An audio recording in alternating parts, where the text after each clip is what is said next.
Pawan Kalyan fans ఏ movie గురించైనా పిచ్చి పిచ్చిగా వెయిట్ చేస్తున్నారంటే అనుమానం లేకుండా అది ఓజీ మూవీ అని చెప్తారు. అయితే ఈ ఓజీ మూవీ నుంచి వచ్చిన పోస్ట్ సింగిల్ సాంగ్ ఎంత విధ్వంసాన్ని సృష్టించిందో మనందరికీ తెలిసిందే. ఎంతలా అంటే పవన్ కళ్యాణ్ హేటర్స్ కూడా ఈ సాంగ్ని సీక్రెట్గా వింటున్నారంటేనే అర్థం చేసుకోవచ్చు ఈ సాంగ్ ఎంత విధ్వంసాన్ని సృష్టించిందో అని. ఈ పోస్ట్ సింగిల్ సాంగ్తో ఈ ఓజీ మూవీకి 100 రెట్లు హైప్ పెరిగిందనే చెప్పాలి.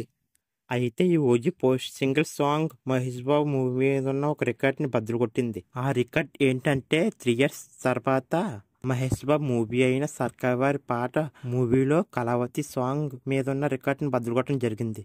ఈ కళావతి సాంగ్ 24 hours లో 8,60,000 likes కొట్టడం అయితే జరిగింది. అయితే ఈ ఓజీ పోస్ట్ సింగిల్ సాంగ్ ఈ రికార్డ్ని ఇప్పుడు బద్దలు కొట్టడం జరిగింది.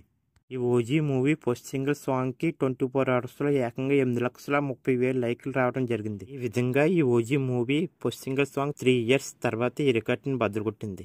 ఈ 2 సాంగులకి తమనే మ్యూజిక్ ఇవ్వడం విశేషమనే చెప్పాలి. ఈ ఒక్క సాంగ్ కి మూవీ మీద ఇంత హైప్ పెరిగిందంటేనే అర్థం చేసుకోవచ్చు ఈ ఓజీ మూవీ మీద హైప్ ఏ రేంజ్ లో ఉందని. అయితే ఈ పోస్ట్ సింగిల్ సాంగ్ లాగే మిగతా సాంగ్స్ కూడా వేరే రేంజ్ లో ఉంటాయంట. మూవీలో ప్రతి సాంగ్ కి బీజిఎం వేరే రేంజ్ లో ఉంటుందంట.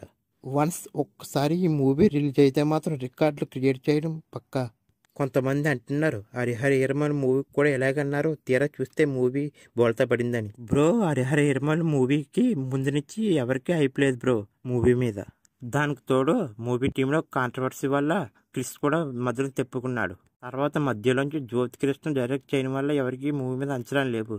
ఇంకా దానికి తోడు మూవీ కూడా అనుకున్నంత స్థాయిలో ఆడలేదు బ్రో. కానీ ఓజీ మూవీ మీద ఓప్స్ పెట్టుకున్నారంటే అది అల్లాటప్ప డైరెక్టర్ కాదు బ్రో, సుజిత్. సాహో మూవీ చూసిన ప్రతి ఒక్కరికి తెలుస్తుంది సుజిత్ ఎలాంటి డైరెక్టర్ అని. తన టేకింగ్ కానీ, స్క్రీన్ ప్లే కానీ, డైలాగ్ కానీ, డైరెక్షన్ కానీ ఇలా ప్రతిదీ నెక్స్ట్ లెవెల్లో ఉంటాయి.